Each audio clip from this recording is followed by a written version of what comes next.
Welcome to the Mum Dem podcast. By the Mum Dem? For the Mum Dem. But. Okay, welcome back, mums. Today we have... And dads and others. And granddads. We have granddads, we have grandmas, we have uncles, aunties. It's very true. To everybody listening, welcome back to a new episode of the Mum Dem podcast. I'm Amma. I'm Rachel. And I'm Kamilah. And today we have a very special guest. They're all very special guests, but we have another very special guest. And we'll let you introduce yourself. I'm Lauren. Tell us a little bit more about yourself. You have how many children? I have only 2 children at the moment.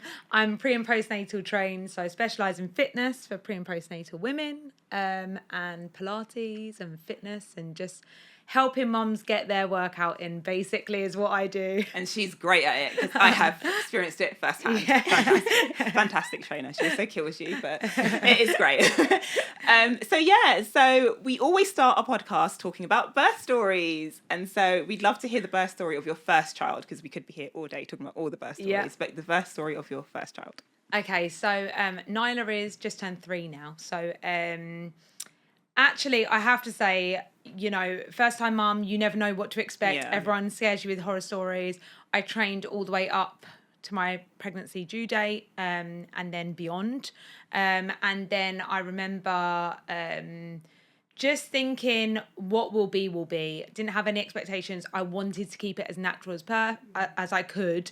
But obviously, you know, it's like you are open to everything. I didn't want to close anything off. I didn't want to be this like, won't have this, won't have that. I just knew I wanted to keep it natural. And if I can get it through that way, that would be great for me. But healthy baby, happy baby, delivered safely, that's all that matters. Yeah. So, anyway, contractions came on naturally, which was really good. And they started throughout the day and then continued. And actually, it's actually a very boring story. I went in, I tried to stay at home and on the move. I went for loads of walks round the block continuously with my partner, just to try and keep the contractions going. Because actually, I did feel them slow down at one point, and I thought, no, we've got this far. We're not going back. Because I've heard so many stories of like, you know, they go down and they don't come back up, and then that's it. You're not in labour anymore. So I was like, no, I need to keep this going. So went for loads of walks, stayed at home for as long as I possibly could, and then I went in at 6 centimetres. Oh wow! Which I was like, thank God, because you know when you get there and you think, they measure you and you think, are they going to say you're like 2 centimetres or what, you know? Yeah. So I was like, thank God, 6 centimetres, went in. And I think I went in at around, it must have been about 5:30-ish, and I had her by 9:30. So it was like pretty straightforward. I had a water birth, which I'd planned for. I was really lucky in that sense. I was really, everything was as straightforward as it could possibly be. I just had gas and air, which was amazing. Obviously, I mean, I literally came out and was like, how do we do this? Yeah. How are there women that have like more than one child? And here I am with my second. And so I'm like, I know how, because you forget. Yeah. That is it. That's the only reason. And you just forget. Cute. Yeah. They have to be. They almost scam you into like making more of them. Yeah. Being adorable. And I do think that literally I remember that feeling straight after, being like, gosh, that was horrendous. How do women have more than one? And then so quickly you do forget. Yeah. But you know, and obviously it's the most rewarding job in the world. So yeah, but it was very straightforward. And I was really, really lucky in that sense. So that was literally my birthing story. That's great. Well done. Yeah, good job. Very well done. Everyone's have been so different, but it's lovely to hear when things did go to plan, as they so often don't. So you say it's boring, but actually people want to hear these positive stories. Yeah. So my cousin's pregnant now. Shout out to Sophie if you're listening. Congratulations. So she's due soon, and I was saying to her, oh, you should listen to our podcast, there's birth stories. And then I was like, wait a minute. Yeah, am I going to scare you? Yeah, because there's different things we've talked about, right? So this is probably going to be our episode that we say, okay, to all the pregnant mums, listen to this one with Lauren. Yeah. It can go great. You can breathe the baby out. Yeah. So you did mention that you trained throughout the pregnancy. Can you tell us a little bit more about that? Yeah, so I mean, actually, I wasn't qualified until I fell pregnant. So I'd always loved working out. I'm part of a fitness app. I still am. And it was an online fitness app. And I remember thinking when I got pregnant, right, let me like Google what, because I want to stay, I actually got myself, I would say, into the best shape of my life before falling pregnant, because it was lockdown. No one had anything else to do but go to the gym and train. And as I said, we launched sort of a fitness app. So I was a trainer on there. So I was literally like working out all the time. And then I fell pregnant. And I thought, well, I don't want to stop. Like, I love fitness. It's my job. It's my career. But I don't know. I'm so worried as a first-time mum what I can do. There's so many things. Don't do this, don't do that, you can't do that, be careful of this could hinder this, and it's like, it's actually like completely overwhelming to think, gosh, okay, so what if I did something that would affect that? I've just fallen pregnant, I plan to fall pregnant, this is what I want, and what if I jeopardize that in any way? So I just thought the main thing for me is I want to get qualified so that I know inside and out, this is what you can do, this is what you can't, be careful of this, and so on.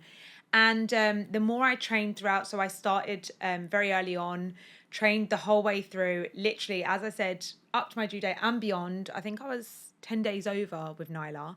And I do think, honestly, and I've said this before to so many people, training throughout my pregnancy was like the one thing that it's like, it allows you to keep that part of you. Like, because there's so many things in pregnancy, you can't eat this, you can't do that, you can't drink, you can't do this. And, whether or not you choose to do those things is up to you. But, with exercise, I feel like your body's changing so much, and it's the one thing that makes you feel good mentally, not even physically, mentally, but also physically. And it was my thing of, this is my thing that I enjoy. And actually I'm very, not competitive, but I'm quite stubborn, and I'm quite like, I work hard, and I like to be like, I can do this kind of thing. I'm quite determined. So I remember just thinking like, I'm going to train right the way up. Yeah. Like I want to go to the gym, and I want people to be like, oh, fair play, she's pregnant and she's in the gym, so I wanted that I wanted that to be a thing. And obviously my partner is a bodybuilder.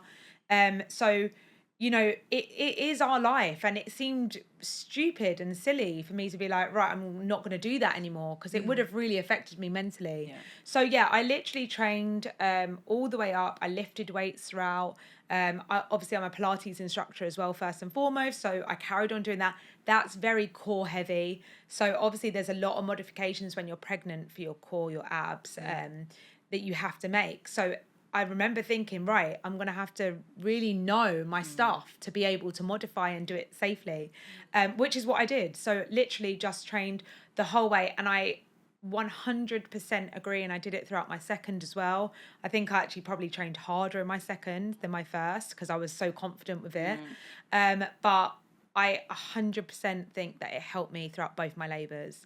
I think you are almost, in prep for the biggest workout of your life, if you like. Absolutely. That's a good way to put it. It feels like running a marathon. I think it's even harder than running a marathon. Because, you need stamina. Yeah. You need energy. Yeah. You don't know how long your labour's going to be. And that's not down to how fit you are. That's down to anything could happen, and that's not your fault. Yeah. Whatever could happen throughout that labour, your body has to be ready to deal with that. So for me, the only option was to get my body in the best possible place for the hardest workout of my life, essentially. And I do believe, recovery-wise, but during labour, and as I said, post-birth, I think exercise was the reason why I had such straightforward labours with both, So, yeah.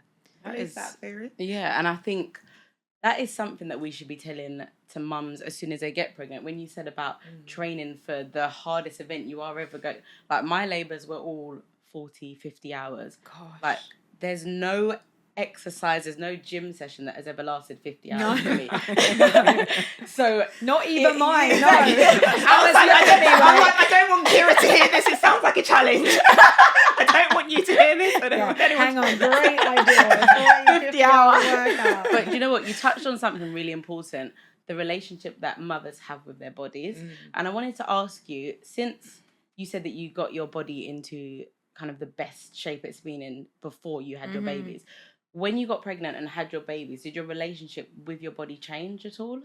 I think with my first, with Nyla, I was just so excited to be pregnant, and I was so happy to be pregnant. I embraced everything. I remember I had the few comments of, oh, you're really small. And I remember thinking, oh my gosh, am I really small? Is my bump really small? You know, I liked having a neat bump because obviously I was working out. But then equally, I realised like very soon, like, it doesn't matter. Like, it doesn't matter. Like, you could hold loads of water and it could all be water and you could look huge.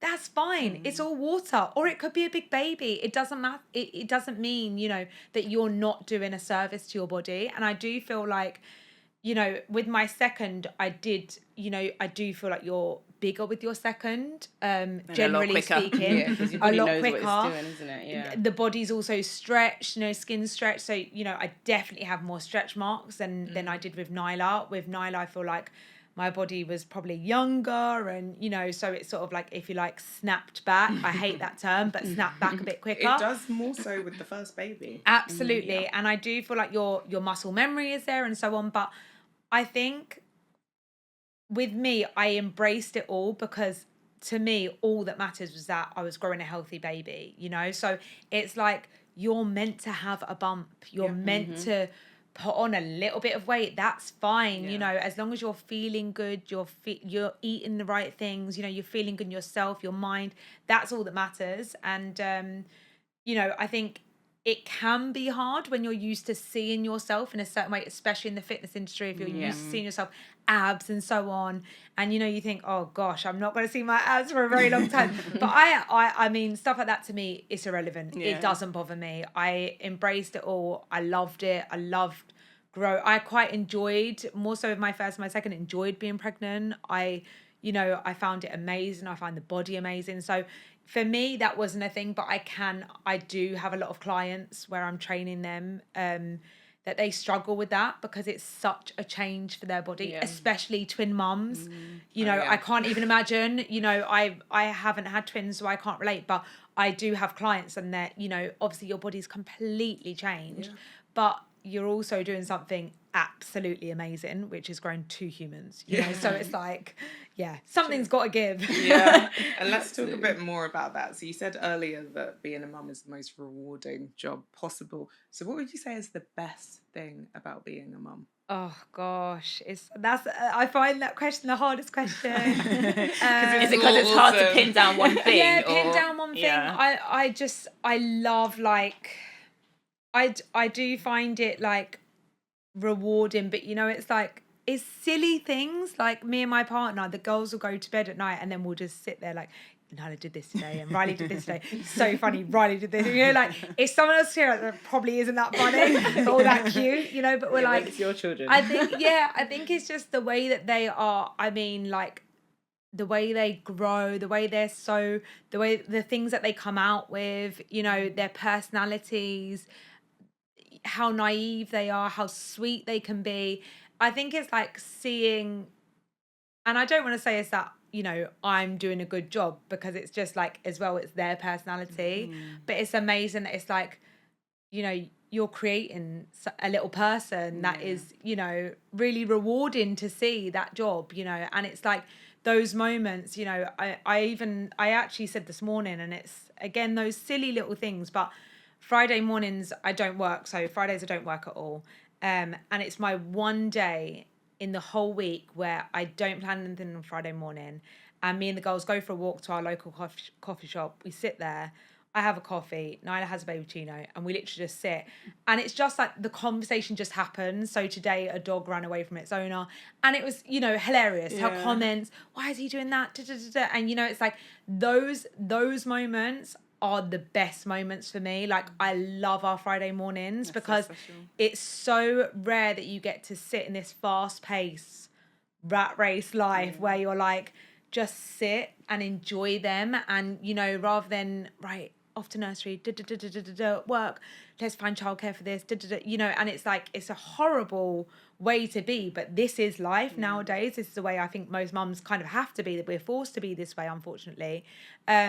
So it's like, I really enjoy those moments where I just have that one-on-one time with them and sort of enjoy them and their characters and that conversation that just happens, I guess. I love that you intentionally make out that time, like you block out your Friday mornings just to spend time with the girls. I really love that, because I think otherwise we do get so caught up and we're not, and then your kid's messing about and you're like, I don't know what's wrong with them. And then this is me talking to myself. I'm like, I need to choose some intentional time. And don't get me wrong, like I have mum guilt from Monday to Saturday.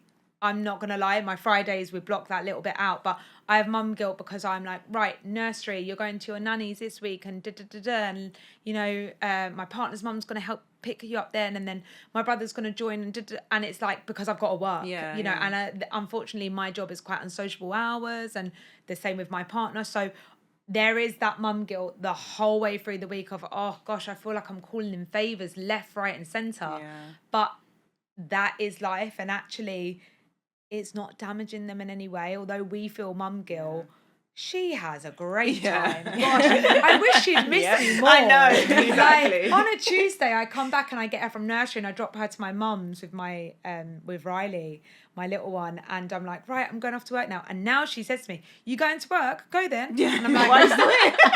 I've literally just picked you up. Do you not care? Like, care a bit more. Love me. Yeah, so true. Okay, so your next question, and by the way, you sound like you're doing an amazing job. Honestly. You are an amazing Thank you. So your next question is, out of all the advice you've been given, what is the best piece of parenting advice that you can share with our listeners? I think, and this is something I am trying to actively do myself, so that's why I want to share it. You know, I was raised in an amazing home, a really loving home. My mum and my dad are still thankfully together, which is amazing, quite rare nowadays. But I think it's like breaking those generations of ways, I guess. My mum, I'm one of 5, so my mum is like super mum, you know, and Nyla and Riley, I think, are grandchildren 6 and 7. Oh, wow. So yeah, wild. She's done her babysitting duties and she is ready now to go and retire and do what she needs to do. But I think it's like, you know, learned behavior. I have that automatic thing of like, sometimes my thing is like, right, Nyla, stop crying now, enough, you know, and it's like, actually, like, let's try and now, you know, we're in a world where advice is on your phone. Social media is at a click of a finger. So it's like, right, you go onto Instagram and it's like, don't talk to your children like this, do it like this, do it like this. Gentle parenting, do this, do this. And I'm like, right, so I've got to come down to her level and I've got to talk to her. And I'm like, right, what all those things that they said, okay. Yeah. And when they're having a tantrum, try to reason with them. And I'm like sitting in Tesco's like, what the hell did they tell me to do? Like, I remember I have to come down to her level when everyone's staring at me. You know, you're like, I don't remember, but my mum didn't do this with me. But it's like, I do think that there's a part of taking that and trying to break those generations of sort of, you know, because there are things that I think actually maybe it should be like that. Maybe we should reason with them. Maybe we should, you know, rather than just like, right, stop crying, let's get on with it. You know, that's kind of like the old school way. And I do feel like that's very much within me. I'm very sort of ice queen, no nonsense, you know. So I just don't, I'm trying to break down those barriers a little bit as a mum. So my advice to myself and maybe others, if they want to have a go, would be to try and, like, you know, open up those boundaries a little bit. Don't go by how you've been treated, and try to break those, because, you know, it can be damaging. I'm not damaged in any way, but you know, some children are more sensitive than others, and they do take on those things, and it may be that then they struggle to express emotions and so on. So I think it's like, for me, that's what I'm really trying to actively do as a parent. Yeah, we all are, right? Yeah. But that's we've all been there, so that's helpful. So we want to know what it's really like for Mum Dem in fitness. Oh, gosh. So what is it like for you? You've obviously worked with and still work with mums pre and postnatal. Yeah. How's that? I love my job. Half of our client sessions are spent moaning about men. I'm not gonna lie. Like, if he could just put the dishwasher on, for God's sake, you know, like. So to the men listening, please take note. We love you, but put on the dishwasher. No, but I love my job, and I love that I can empower women and make them feel confident in training, especially during their pregnancy and postpartum, because you've now got this body that no longer kind of feels like yours, you know, and you're trying to get to a place where you do feel happy and confident. So I love my job, but I do, because myself, I go through it myself. It is just so difficult to I have mums, I don't have childcare this week. And I'm like, bring the baby. Don't worry about it. Like, let's get your session in. Let's get you feeling good, and every single time they leave and they're like, oh, I feel a million times better, So I think that we're up against so many barriers. Sleep is one of them. Sleep is a massive thing for seeing progress in your training. If you're not getting sleep and your muscles aren't rested and recovering, then you're not going to see that progression. And that's a massive one that people sort of overlook. Nutrition, we are constantly finishing meals. So, whatever they've eaten. Chips or whatever, the leftovers of the fish fingers, whatever it may be. So, and then it's, even if you are eating, if you've got a newborn, you're not eating because you're holding and feeding and whatever else. So nutrition is a big part. Again, exercise and nutrition go hand in hand. If you haven't got one without the other, you're not going to see your results, or you're going to struggle to. And then time, and childcare. If you haven't got childcare and you don't have help around you, as so many mums don't, it's so difficult. And I completely sympathise with mums. And that's why, I did sort of work towards doing home workout plans. And I know it's nice to get out the house and have a breather from the kids. I get that. But if you can't, do the next best thing, get a home workout in, So I have looked at that, online coaching, things like that. But I just feel like mums against any others are amazing, because I just think we have so many barriers to fitness. And even if you want to, with, all your heart, if your child falls ill, that's it. You're not going to the gym that week. Your sessions are wiped out. You need to be with baby, and baby only wants you. And, even if you do, you're probably going to get a call saying, oh, they're really not well. And so, it's like, I do feel like we are built different, because we have to go against so many things. You get that call from nursery, oh, Nyla's not well today.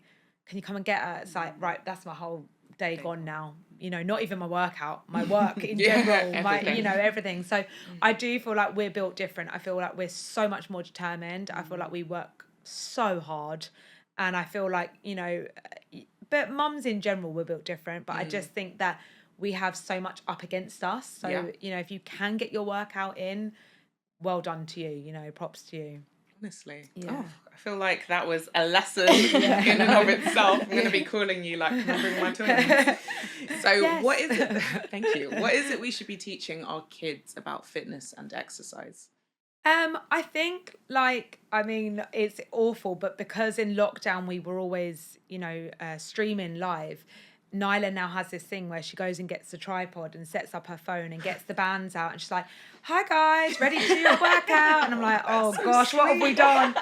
That, or she's doing bodybuilding posing. So it's like, I've seen the pictures of those, they're so cute. I'm like, say cheese, and she's like, oh, that's what she thinks a normal pose is. So for people who are listening, Lauren is literally, she's got her arms up, biceps out. That's what her little one's doing. Yeah. She's 3, right? She's 3. Wow. But I do feel like, I say to Nyla all the time, because don't get me wrong, she has chocolate and she has sweets and stuff like that all the time. Of course she does.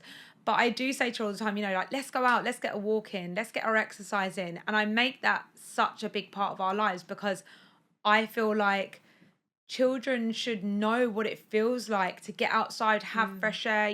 We're so, it's hard with the weather in the UK, but I do feel like, whenever I can, I'm like, let's get outside, let's run around, let's go to the park, let's burn some energy. And you always find, if you're having a tough day at home and you get them outside, the minute you come back, you're like, gosh, I feel so much better. Like they feel like they've had a bit of a release. I feel like I've had a release. I'm literally like counting down the minutes in the morning. I'm like, right, let's get up, let's get dressed, let's get out for that coffee, because I need to go for a walk and get my coffee. And then I feel better for it. So I think it's modeling good behavior, healthy habits. I don't at any point weigh myself or anything like that. My partner used to when he was doing competitions, but apart from that, I don't try to build any kind of habits like that. If you do weigh yourself, that's not the end of the world. But I just think it's all about how you feel. If you feel good, you feel healthy, if there's nutrition there and you're eating the right things, and, there's a real balance between good and bad stuff, they need to have a bit of everything. And also they've got the mix of sitting and watching the TV at times, because we all need that, but also getting out and getting active, then, I think they're a lot happier, personally. Excellent advice. Yeah, no, and you're that's- modelling it, and you look Absolutely. great. Thank you. Well, this has been very informative and it's very inspiring. It's made me feel like I need to go home and set up a little obstacle course in the I'm sure you've get done that outside. before, I mean, I though. have, Yeah. but now I've got, you've got a new... Now you've got a new I've got new motivation, life. Like, yeah. Lauren's doing it. I'm going to do it. So thank you. It's been really Pleasure. informative. We have got a little gift for you as well, just to say thank you. A little something from our Oh, you're sponsors. so cute. That's Can I really open this hard now? beauty. Yeah, open it. Open it, Oh, yeah. My Have a gosh, look this is inside. So cute. I love it. Oh, this is for her as well. Oh, there we go. Oh, Got an thank you so extra much, guys. You guys are so... Oh, wow. And it Have a matches smell, the have a couch smell, as well. It yeah. matches the couch. It's all on meant to brand. be. Wow, all on brand. I Yeah, love open it up this. and have a smell. Oh my gosh. what you this think. Is so cute. Can I So that's shea butter, right? Maybe I won't go back to my gone out, kids. haven't Maybe you? I'll just Just go hide. have a little- Yeah. So nice.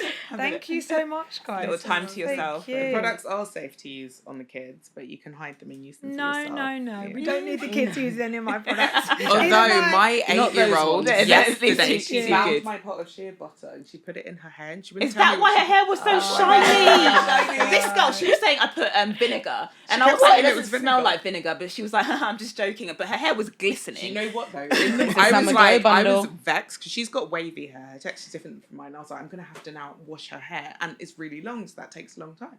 In the morning, her curls were just popping. Oh. Her little waves had come out. So I was like, okay. Hang on. She did a was little up to something. thing. Yeah, it looks really Very good in the morning, which was expensive a habit. relief because there was no time with getting 4 kids ready in the morning. Oh my There was gosh, no way I was washing her honestly. hair. I She was bet. gonna go with her greasy vinegar head, but luckily it was a wavy shea It- butter it head. worked so out. I love you can use that. it in your hair at night. Thank it was you like so a must, much. I've been using it apparently. in my hair. Yeah, your body, get Yeah, body. your limbs glistening. Thank you so much, guys. Thank Thank you for you. coming. Thank you so much. Pleasure. So you can just do a little plug for yourself. Yeah. Where do we find you? Yeah. Where do mums bring Aw. Themselves and their babies. themselves, Yeah, their babies, their literally body bring woes? Yeah, Amanos. So my Instagram is Lauren Mads. And I work for Body by Kira, which is an online fitness app, but also we have a gym in Muswell Hill in The London. so if best you're around- gym ever. Yeah. I can't lie. Like, honestly, I know I'm biased. It's a female-only gym, so Yeah. we are like, and Kira, who is my cousin and the owner of the gym, she is a female through and through of like just. A role model. She's a role model. She is all about female empowerment. She is for the mums. She's not a mum herself, but she is surrounded by them. And literally, I Best bring auntie. Riley to work with me every day, and I work for Kira. So it's like, she is just amazing, but she has built something very special. So if you are ever in London, please come and visit us. I promise you, the vibes are... You will not ever find any other vibes.